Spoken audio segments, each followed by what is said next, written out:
Mel. I've never done anything like this before. Here goes. This is my moment, coming soon on ITV. Going out for dinner with Sarah Jane tonight? Are you? Deceived Why don't we meet up later? Why not? by his own brother. How do you think I felt sat in that restaurant all on my own last night? I enjoyed being with you again last night. But will he find out the truth? Crossroads, 1:30.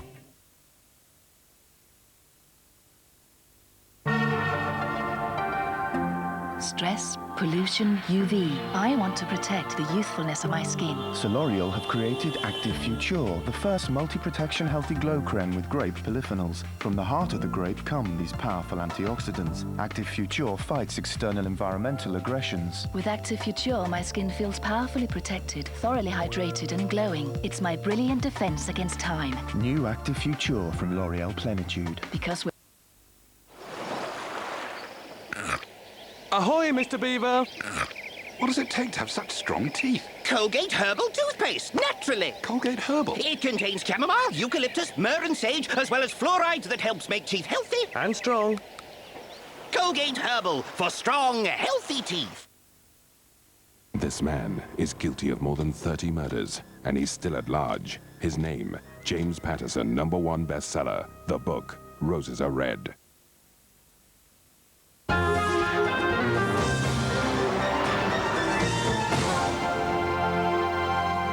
You're watching Carlton Television. We're part of the ITV network. Now, the news. Milosevic shows contempt for the War Crimes Tribunal. Search for the girl missing on a school trip to France.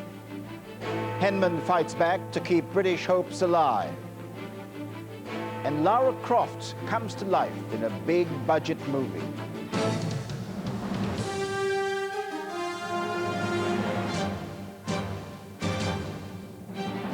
From ITN, the ITV News at 10 with Trevor MacDonald.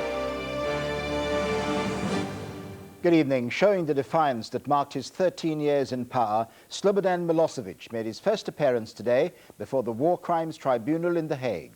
The former president of Yugoslavia spoke in English to say the court was illegal.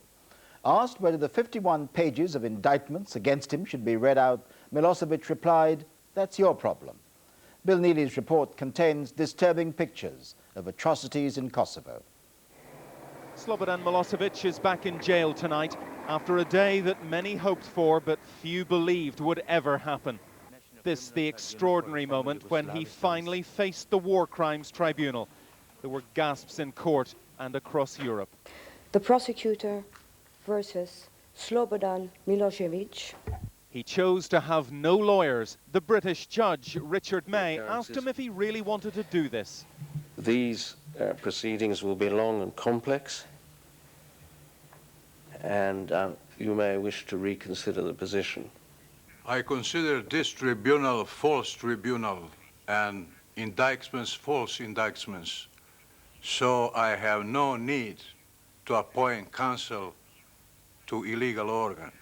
Among the charges against him were the names of nearly 600 murder victims. Now, do you want to have the indictment read out or not? That's your problem. The judge reminded him where he was and asked if he would plead guilty or not guilty. This trial's aim is to produce false justification for the war crimes of NATO committed in Yugoslavia. Mr. Milosevic, I asked you a question. I have given you my answer. Not guilty is entered. Then for the second time, Milosevic tries to make a speech. This is a false tribunal, an illegitimate one. Mr. Milosevic, this is not the time for speeches. It is a long, long time since anyone spoke to Milosevic like that. It took 10 years to bring him here. It took 10 minutes to finish his first appearance. 15 minutes. 10 minutes, he said, and he left defiant to the end. In the Balkans, where he waged 4 wars, they watched in disbelief. Bosnian women whose husbands were murdered, and in Belgrade, Serbs, some laughing. When he ruled here, no one laughed at Slobodan Milosevic. He was charged today with crimes against humanity, planning and ordering murder in Kosovo. The massacre at Rachak, where 45 Muslims were killed, is first on the list. In another, 34 members of one family were shot, the youngest just 10 months old. Today's hearing was startling, but now prosecutors must prove that Mr. Milosevic is guilty. And there are 4 other names on this indictment, former Serb leaders who are still free. The search for justice has just begun. Bill Neely, ITN, The Hague. An 11-year-old girl on a school trip to France has disappeared after a visit to a lake near Dieppe. French police say Bunmi Shagayr from London may have drowned or been abducted. Tonight they said a naked man in a white van had been seen in the area. From Dieppe, here's Adrian Britton. Among the tourists, police divers have spent the day searching one of northern France's most popular holiday lakes. It is the second day of searching, and so far no sign of 11-year-old Bunmi Shagayr. The party of 41 primary school children had been cooling off in the heat when at 4 o'clock yesterday afternoon their teachers were alerted that Bunmi was missing. Police were called, the site was searched, and Bunmi's clothes were found by the lakeside. Divers are now extending their search to the river which runs from the holiday lake. It is now over 24 hours since Bunmi disappeared, but police still don't know whether they're dealing with a girl who is missing but alive, a tragic accident, or something far more sinister. Disturbingly, there are reports that a naked man was seen in a white van close to where Bunmi was playing. Today at her school, Hillmead Primary in South London, pupils went home with letters for their parents explaining what had happened. We're satisfied that the appropriate level, appropriate numbers of adults were there with appropriate expertise in terms of working with children. Government guidelines say that on school trips, swimming can only take place under strict supervision, and that generally there should be 1 adult for every 10 pupils. On this trip, there were 6 teachers for 41 children. Police dog handlers have widened the search to nearby woods. Their best hope is that Bunmi has wandered off in her swimming costume and is lost. But as the hours progress, the fears heighten. And today, her parents travel to northern France to be briefed by police on the search. This evening, the remaining children in the party are at their hotel in Dieppe, waiting to travel home tomorrow. Adrian Britton, ITN, at Canibarville, northern France. 26 people were rescued from a burning block of flats today, some by an RAF helicopter, others on special high-rise ladders. Once the building was cleared and the fire put out, a body was found inside. Here's Kevin Dunn. The fire broke out on the 9th floor of a 15-storey block of flats. Some residents were trapped in their homes above the blaze, and emergency services had to bring in extendable ladders to reach them on their balconies. 12 people, some of them elderly, were brought down.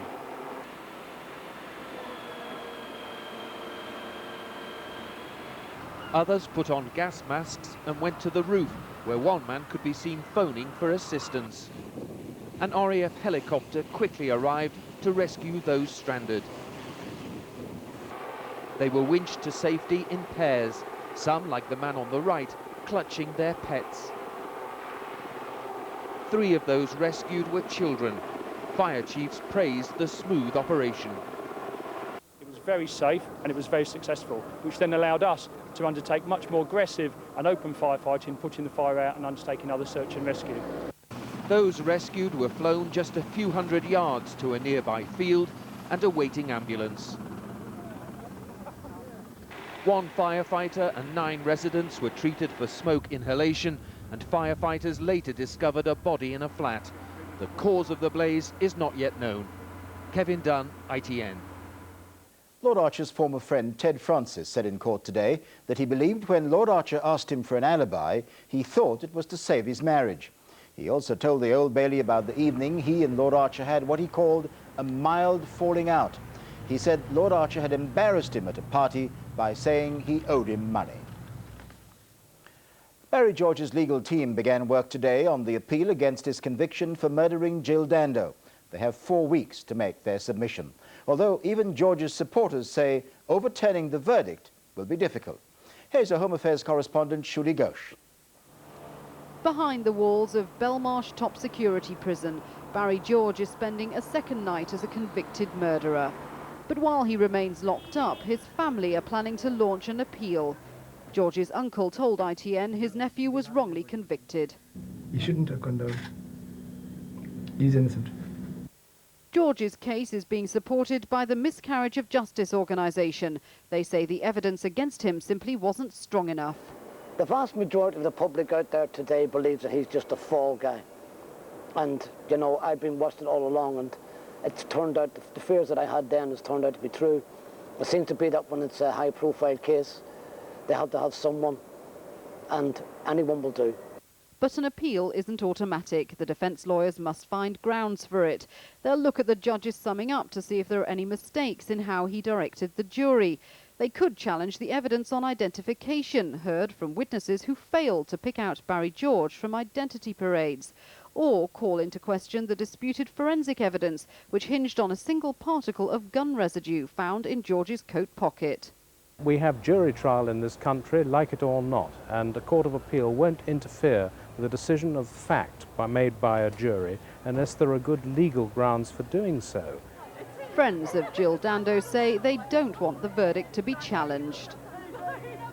Barry George is now sharing Belmarsh prison with other dangerous inmates, such as terrorists and gangsters like Kenneth Noy. He's no doubt planning his next legal move, but his lawyers will know finding grounds for an appeal is no easy task. Shuli Ghosh, ITN, at Belmarsh Prison. A protest by Greenpeace, which began at an early warning military base just after dawn this morning, is still going on tonight. Hundreds of protesters managed to get into the Menwith Hill base in North Yorkshire. The base will have an important role in the new American Star Wars missile defence system. Colin Baker reports from North Yorkshire. This evening, the end of an embarrassing day at one of Britain's top-secret intelligence stations. The last few Greenpeace protesters are freed from their chains at RAF Menwith Hill. They'd occupied the water tower inside this top-secret, supposedly impenetrable early warning base after a mass invasion. 100 or so demonstrators simply walked and waddled through the front gates. That security men didn't spot them sooner may have been because many were disguised as rockets, though one or two landed short. And some of those who were caught and ejected were able to U-turn and come back in through another gate.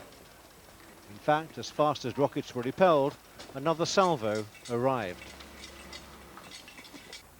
Greenpeace have accused the government of preparing to allow the United States to use Menwith Hill as part of the proposed Star Wars missile defence system. They will trigger a new nuclear arms race as people make sure that they have enough missiles to overwhelm any American shield, and it will make places like Menwith Hills here a sitting duck target. Recent reports have claimed that employees of America's National Security Agency will arrive here next year to work on the Star Wars project. This evening, the Ministry of Defence denied that Menwith Hill has any connection with the proposed American missile defence system. But it will take more than that denial to convince Greenpeace, who claim that this base is being extended and more radar golf domes are being planned. Colin Baker, ITN, North Yorkshire. A Russian passenger plane with more than 140 people on board has crashed in Siberia. It was flying from Yekaterinburg to Vladivostok when it came down near the city of Irkutsk and burst into flames. Everyone on board is believed to have been killed. House prices are going up and up, according to figures today. The Nationwide Building Society says that in the last 12 months, they've risen by more than 9%. Some of the biggest rises are in unexpected places, as Caroline Kerr explains.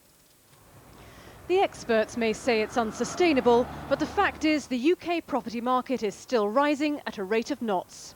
There might be a slowdown in the world economy, but you'd never know it by looking at house prices here. We're seeing a picture where the US economy is slowing fast, we've seen the Euroland economy slowing fast, but really the UK consumer remains blissfully unaware. And that's not surprising when you've considered that interest rates have fallen quite sharply, we've seen unemployment continue to fall, and I think at this stage your average UK house purchaser is just not aware of the fact that the rest of the world is actually quite struggling. Today's survey conducted by the Nationwide shows that house prices have risen right across the country, though at rather different rates. The hotspots include Wales, where prices are up by 8%, East Anglia, where they're up by 10.1%, and the southwest, which has seen a rise of 9.3.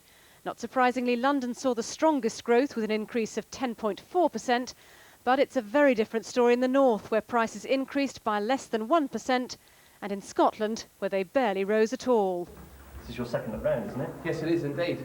If you're thinking of dipping your toe into the property market for the first time, the advice is don't bank on similar increases in the next 6 months. There's a real risk the economy may deteriorate, causing a rise in unemployment and a fall in confidence.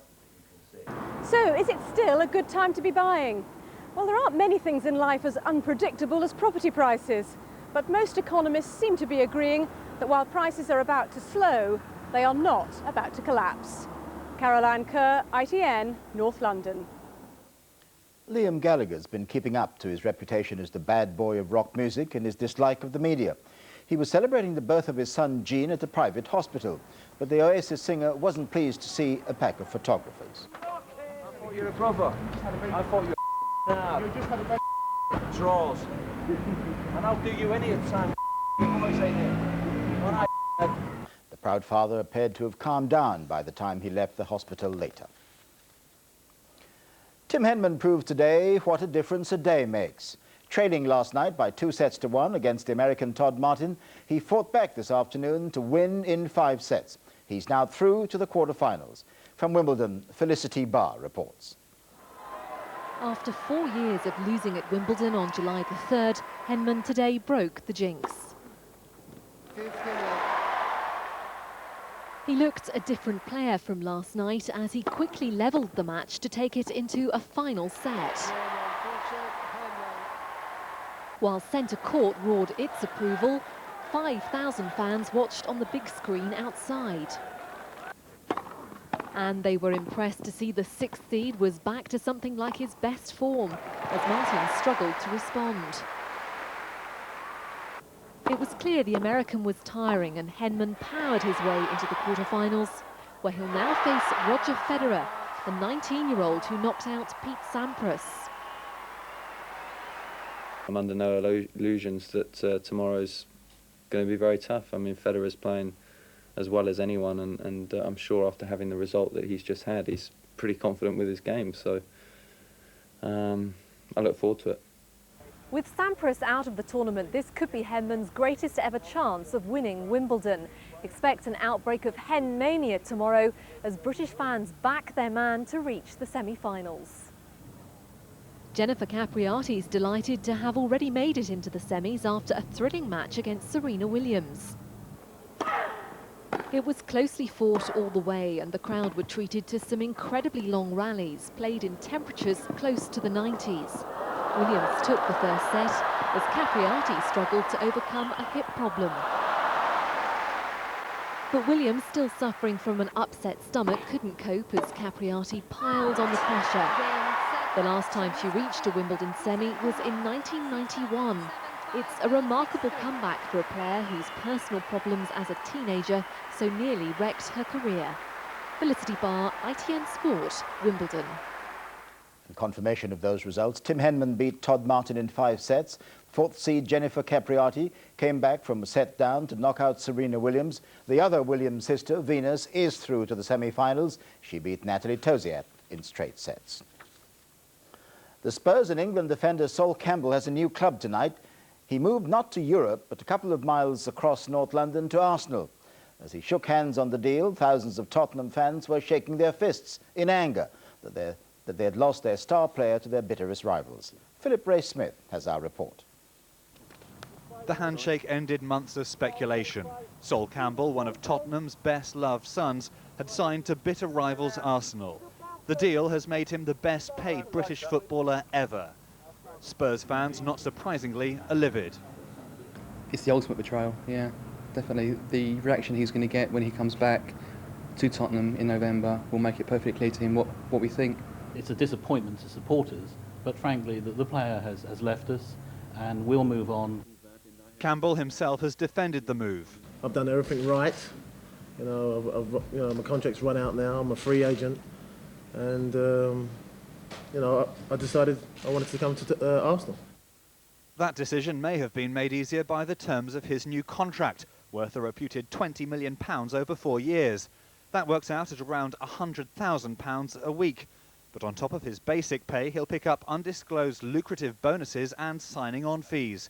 Even his agent will net a staggering £3 million fee for brokering the deal.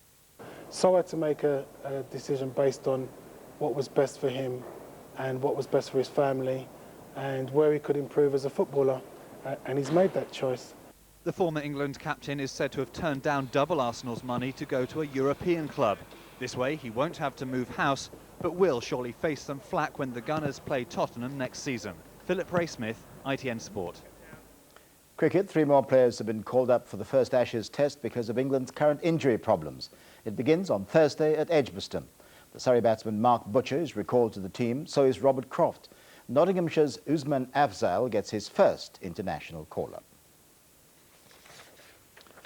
The transition of Lara Croft from the computer game heroine to movie star was almost complete tonight. It was the British premiere of the film Tomb Raider, based loosely on the game. Said to be a hit over the summer, its star, Angelina Jolie, says she's looking forward to be the first all-action heroine. A warning, Nina Nana's report from the premiere begins with flash photography. She is the embodiment of the world's biggest virtual reality star, Angelina Jolie, at the British premiere of Tomb Raider tonight. The future is yours now, Lara. You're the only one with the strength to destroy the power of the light. She takes on the role of action superhero Lara Croft, a part that demanded much more than learning her lines and an English accent. Absolutely. In fact, 6 months of kickboxing, yoga, gymnastics, military weapons, training and bungee ballet, all skills mastered by her cyber character. I'm sure there'll be people that wish she was a little different because people have very specific feelings about how she should be, so that there will be really strong opinions, but we did our best. In a supporting role tonight, Jolie's father, the actor John Voight, who co-stars in Tomb Raider. I see this Egyptian set, I don't know what to expect, and there I see my daughter standing 15 to 20 feet off the ground on a column with 2 guns in the holster and flipping them. One cinema goer in there tonight will have more of a personal interest in Tomb Raider than most of the celebrities. Angelina Jolie may be playing Lara Croft, but Toby Gard actually designed her. It is really pleasing to have designed it. I mean, to see it up on things like billboards and doing promotions on soft drinks and things like that, it's kind of a really odd thing to see it and know that it's something that I originally just sketched. Lara Croft is the world's most successful computer game character. Her flesh and blood counterpart is now considering a sequel. Nina Nana, ITN. Tonight's headlines: the former Yugoslav President Slobodan Milosevic made his first appearance today before the War Crimes Tribunal in The Hague. He called the court illegal. And French police are searching for a London schoolgirl who went missing on a school trip near Dieppe. They fear that Bunmi Shagaya has drowned in a lake or has been abducted. And that's tonight's news at 10. We're back tomorrow. Coming up next on ITV, Survivor Unseen. From all of us here, goodbye.